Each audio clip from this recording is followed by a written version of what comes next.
Life is too short to like dwell on like the little stupid things, because if you're fighting over something, doesn't matter what it is, if that person, if your partner like got in a car accident the next day, whatever you were fighting about, you'll be so mad that you were fighting about it. So like let go of the small stuff. Okay, this is probably gonna be really shaky because I'm shaking profusely. See these cop cars? My sister just got in a car accident, her car flipped, and I'm actually shitting my pants. I'm waiting for the cops to let me see her. She's okay, but I'm about to have a heart attack. Rachel's alive! I don't know how, because, oh, you can't even see. That's, my car's in a ditch.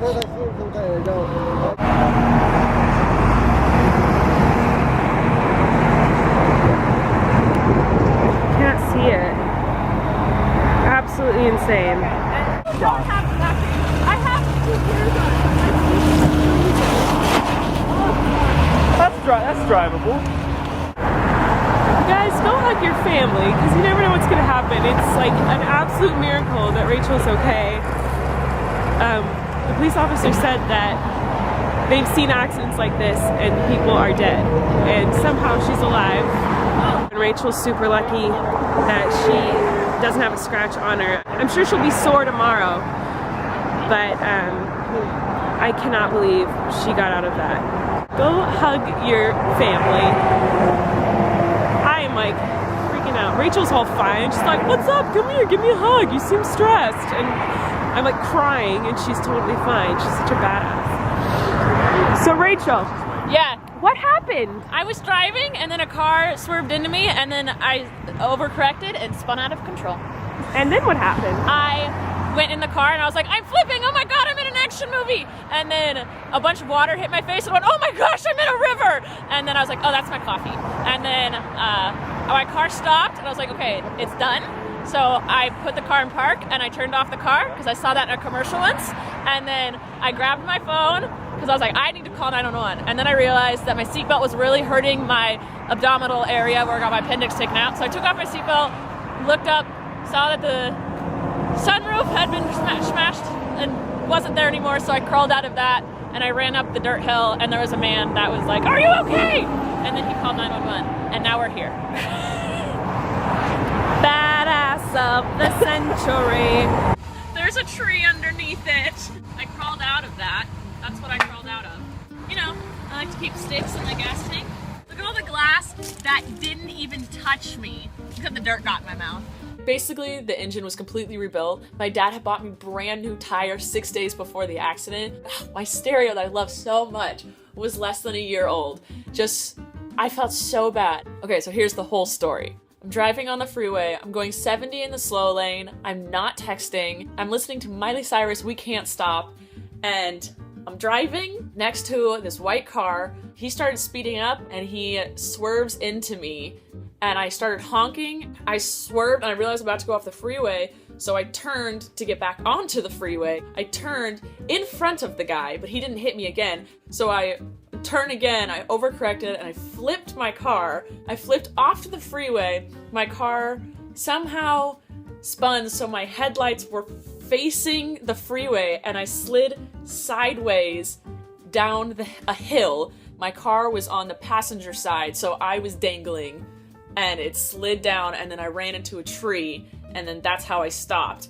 And as I was flipping, in my brain, I literally thought, oh my gosh, this is how I'm going to die. Right as I thought that, I was like, get your crap together, Rachel. You've seen so many action movies, you've got this. So I super glued myself to the seat because I knew as I was flipping, I didn't want my head to hit the glass. The passenger window had been broken and the sunroof window had been broken. So dirt was flying in, by the way. Dirt was just flailing everywhere and sticks and leaves. I was caked in dirt, just my whole face. And I had dirt in my mouth, I was spitting it out.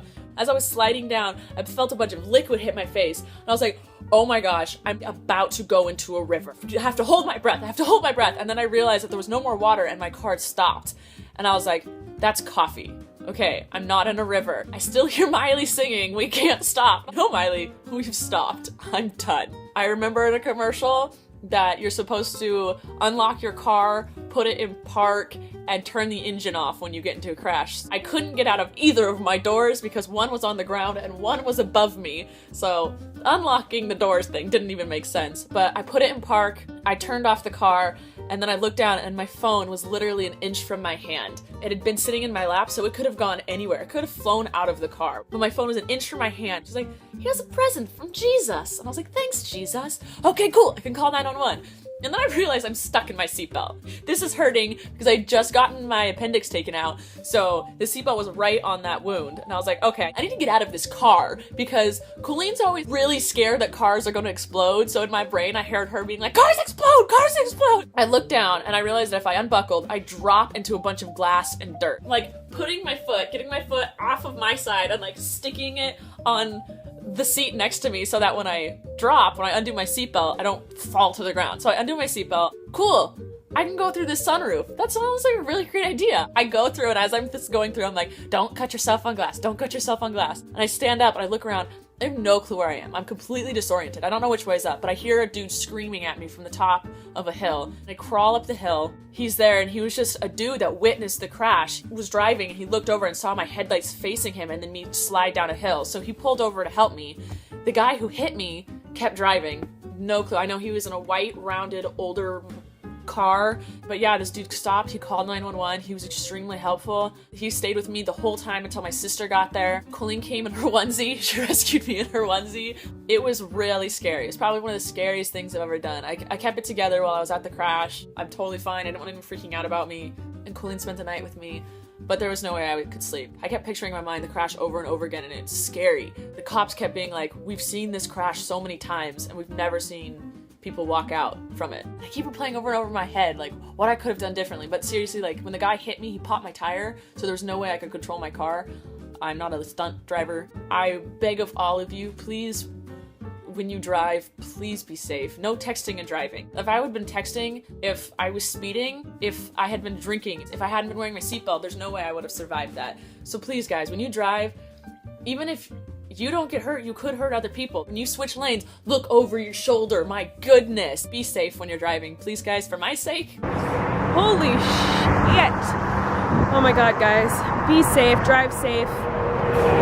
Love your families. You never know what's gonna happen. Life is too short to like dwell on like the little stupid things, because if you're fighting over something, it doesn't matter what it is. If that person, if your partner like got in a car accident the next day, whatever you were fighting about, you'll be so mad that you were fighting about it. So like let go of the small stuff, because you'd be sad if something happened and then they were gone and you fought about where to eat for dinner or something stupid. I don't know. I just feel like no one should fight and we should all just get along. I love you guys. Oh my God. All right, I'm going to go hug my sister some more. Goodbye.